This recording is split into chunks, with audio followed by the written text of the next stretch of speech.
Hello class +1 students. इस video में आज हम स्टडी करेंगे atomic number and mass number. देखो, एटॉमिक नंबर क्या होता है, किसी भी एलिमेंट का एटॉमिक नंबर क्या होता है, वो किसके इक्वल होता है, total number of protons present in the nucleus. Nucleus में जितने भी total number of protons present होंगे, ठीक है, या फिर total number of electrons present in the neutral atom, या फिर न्यूट्रल एटम में। न्यूट्रल एटम जैसे उस पर कोई भी चार्ज नहीं होगा एटम पे, ना नेगेटिव चार्ज ना पॉजिटिव चार्ज, उसको हम न्यूट्रल एटम बोलते हैं।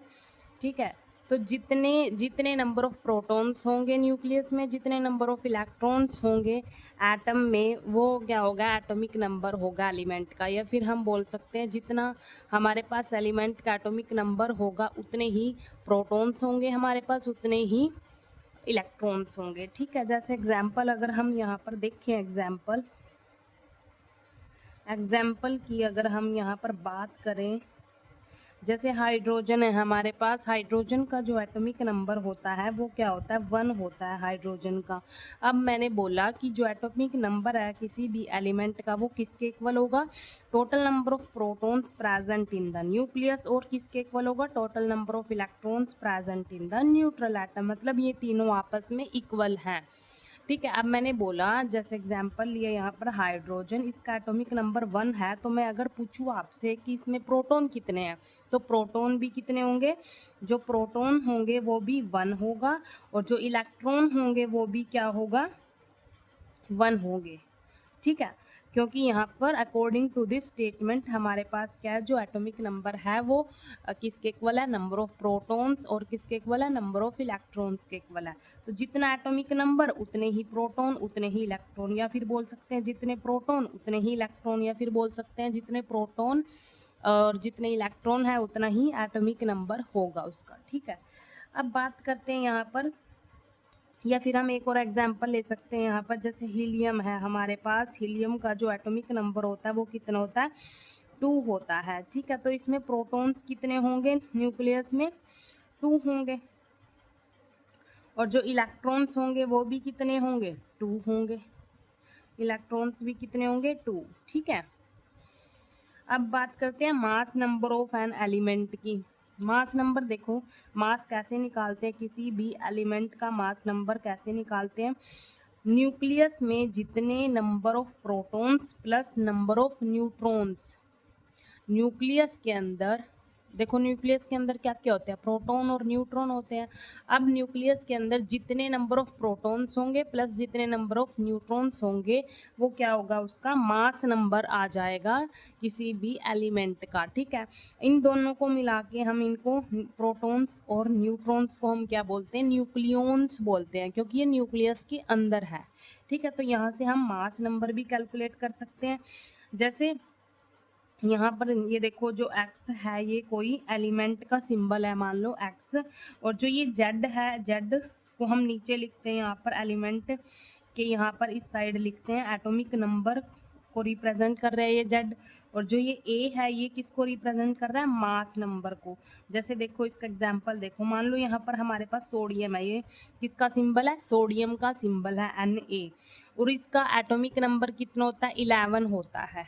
एटॉमिक नंबर कितना होता है, 11 होता है, ये हमें पता है, एटॉमिक नंबर कितना होता है इसका, 11। ठीक है, तो जेड से रिप्रेजेंट कर रहे हैं, मतलब जेड यहाँ पर एटॉमिक नंबर है, और ये 23 क्या है यहाँ पर, मास नंबर है। ठीक है, 23 को हम, मतलब जो मास नंबर है उसको हम ऊपर लिखेंगे, एटॉमिक नंबर को हम नीचे लिखेंगे।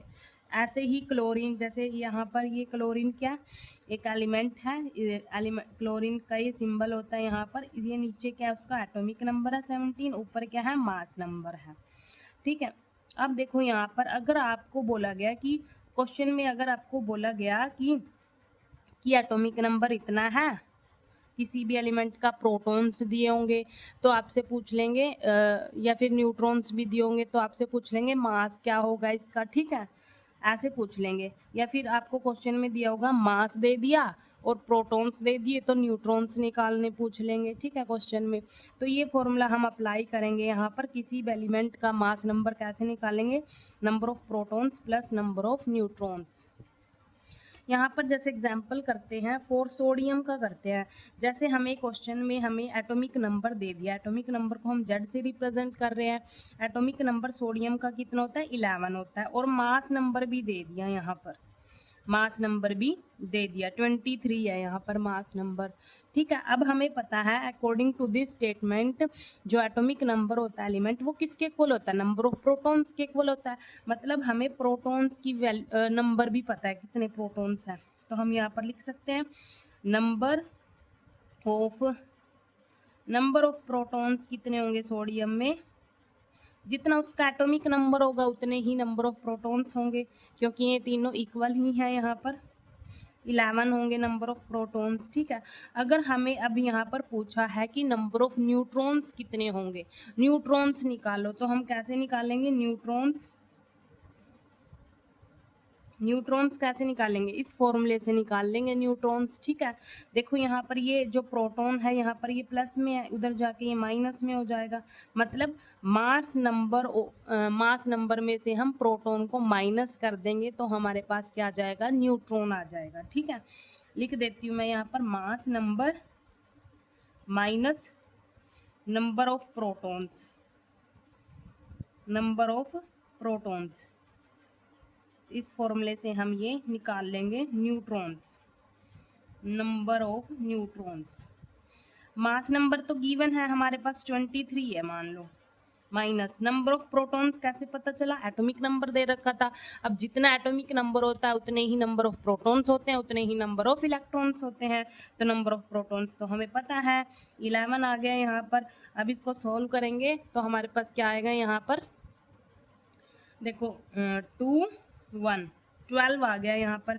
जो नंबर ऑफ न्यूट्रॉन्स होंगे यहाँ पर कितने होंगे, 12। ठीक है, 12 नंबर ऑफ न्यूट्रॉन्स होंगे यहाँ पर।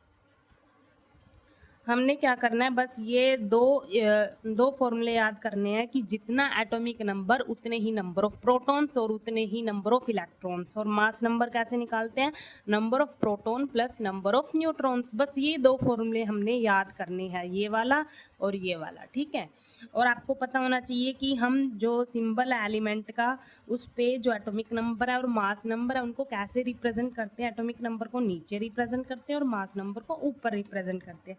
जैसे हम एक और एग्जाम्पल देखते हैं यहाँ पर क्लोरीन का। यहाँ पर एटॉमिक नंबर गिवन है 17, तो यहाँ से हम प्रोटॉन्स निकाल सकते हैं। प्रोटॉन्स हमें पता होंगे क्योंकि जितना एटॉमिक नंबर किसी भी एलिमेंट का उतने ही उसमें नंबर ऑफ प्रोटॉन्स होंगे। तो प्रोटॉन्स कितने होंगे, 17 होंगे। यहाँ पर लिख लेते हैं 17 है। ठीक है, मास नंबर भी गिवन है तो नंबर ऑफ न्यूट्रॉन्स निकाल लेते हैं। यहाँ पर सेम वही फॉर्मूला होगा, यहाँ पर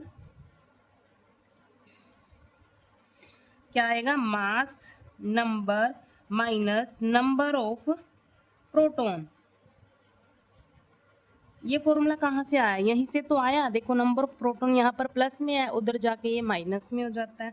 ठीक है, जो चीज़ आपको पूछी है ना उसके अकॉर्डिंग हमने फॉर्मूले को अरेंज करना है। मास नंबर कितना है, 35 है, माइनस नंबर ऑफ प्रोटॉन कितने हैं, 17 है। तो यहाँ पर हमारे पास कितना आ जाएगा, 18 आ जाएगा। 18 यहाँ पर नंबर ऑफ न्यूट्रॉन्स होंगे। ठीक है, क्लोरीन में जो नंबर ऑफ न्यूट्रॉन्स होंगे वो कितने होंगे, 18 होंगे। ठीक है, ऐसे ही अगर आपको पूछ लिया, जैसे आपको क्वेश्चन में ये दे दिया कि एटॉमिक नंबर दे दिया और नंबर ऑफ न्यूट्रॉन्स दे दिए, तो आपको पूछ लिया कि मास कितना है, मास हम ऐसे कैलकुलेट कर सकते हैं। ठीक है, एटॉमिक नंबर किसके इक्वल होता है, नंबर ऑफ प्रोटॉन्स भी पता चल गया और न्यूट्रॉन्स तो गिवन है, तो हम उन दोनों को ऐड करके मास नंबर भी निकाल सकते हैं। बस आपको ये दो फॉर्मूले याद करने हैं, ये वाला और ये वाला। ठीक है, थैंक यू।